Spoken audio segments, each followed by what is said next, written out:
when it shall begin again, but better. The campaigns I've run have taken me here where I stand today.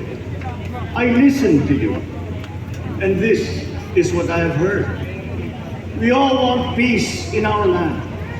You and your children want a good chance at a better life in a safer, more prosperous country. All that is within reach of a hard-working, warm, and giving race. Your dreams are mine. Pangarap nyo ay pangarap ko.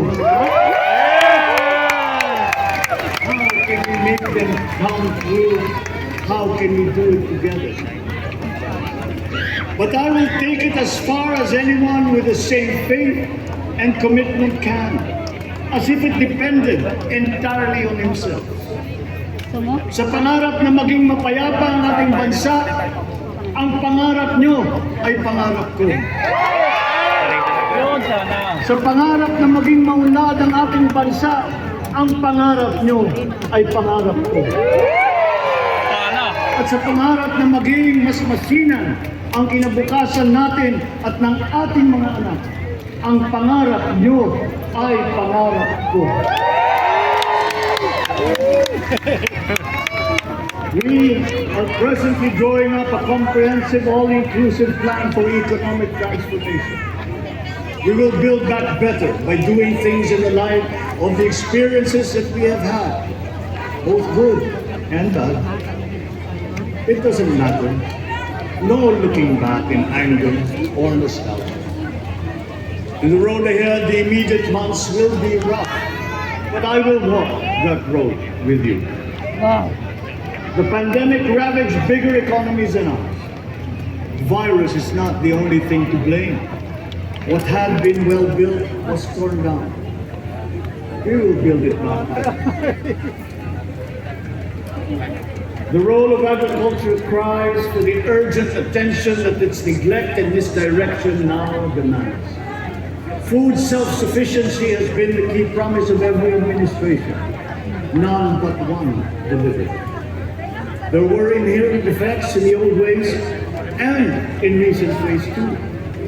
The trade policy of competitive advantage made the case that when it comes to food sufficiency, a country should not produce but import what other countries make more of and sell cheapest. Then came Ukraine. The most vulnerable when it comes to food are the countries furthest away from the conflict, those bearing no blame for provoking. Yet they face the biggest risk of starvation. If financial aid is poured into them, though it never is, there is nothing to buy. Food is not just a trade commodity. Without it, people weaken and die. Societies come apart. It is more existential imperative and moral. An agriculture damaged and diminished by unfair competition will have a harder time or will have no prospects at all of recovery. Free trade countries always gave their agricultural sectors. Their policy boils down to don't do as we do. Do what we tell you to. I'm giving that policy the most serious thought if it doesn't change or make more allowances for emergencies with long term. There is a being invented. And it is not seriously tried by rich countries. Again, and gas reserves that have already been developed. What we teach in our schools, the materials used must be rethought. I'm not talking about history. I'm talking about the basics, the sciences, sharpening theoretical aptitude and imparting vocational skills, such as in the German example, alongside the national language, with equal emphasis and facility in a global language, which we have and want. Let us give OFWs all the advantages we can for them to survive and to thrive. Our teachers from elementary up are heroes fighting ignorance with poor paper weapons. We are condemning the future of our race to menial occupations of law. Then they are exploited by traffickers. Once we had an education system that prepared coming generations for more and better jobs, there is hope for a comeback. Vice President and soon-to-be Secretary of Education, Sara Duterte Carter, will fit that mission to achieve.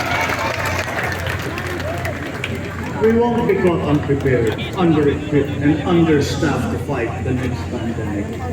To start with, we never got over the pandemic of poor, if any, free public health.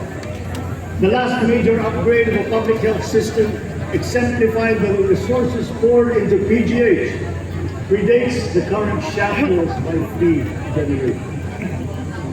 Our nurses are the best in the world. They acquitted themselves with the highest distinction abroad, having suffered even the highest casualties. With the same exemplary dedication at home, they just got by. They are out there because we cannot pay them for the same risk and workload that we have back here. There will be changes starting tomorrow. I am confident because I have an outlet in my cabinet. There were shortcomings in the COVID response. We will fix it. Out in the open. No more secrets in public health. Remember, I speak from experience. I was among the first to get COVID. It was not a walk in the park. My father built more and better roads, produced more rice than all administrations before his. President Rodrigo Duterte built more and better than all the administrations succeeding my father. Much has been built, and so well, that the economic dogma of dispersing industry to develop the least likely places has been upturned. Development was brought to them. Investors are now setting up industries along the promising routes built. And yet, the potential of this country is not exhausted.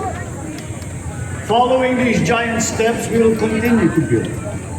I will complete on schedule the projects that have been started. I'm not interested in taking credit. I want to build on success that's already happening. We will be presenting the public with a comprehensive infrastructure plan. 6 years could be just about enough time. No part of our country will be neglected. Progress will be made wherever there are Filipinos, so no investment is wasted. The recovery of Philippine tourism with its emphasis on accessing nature's beauty, I am sure will exceed expectations. And bigger is not always better, but there's something to be said for economies of scale. And yet the country invites investments in fast-rising industries with quick returns and inflicts irreparable damage for future generations. We have yet to see large-scale practical solutions to pollution, though some are beginning to emerge. But there are tried and proven new ways of mitigation. Blades have been turning over the sand dunes of Ilocos Norte, harnessing power all around, but unseen, long before this day. I built them.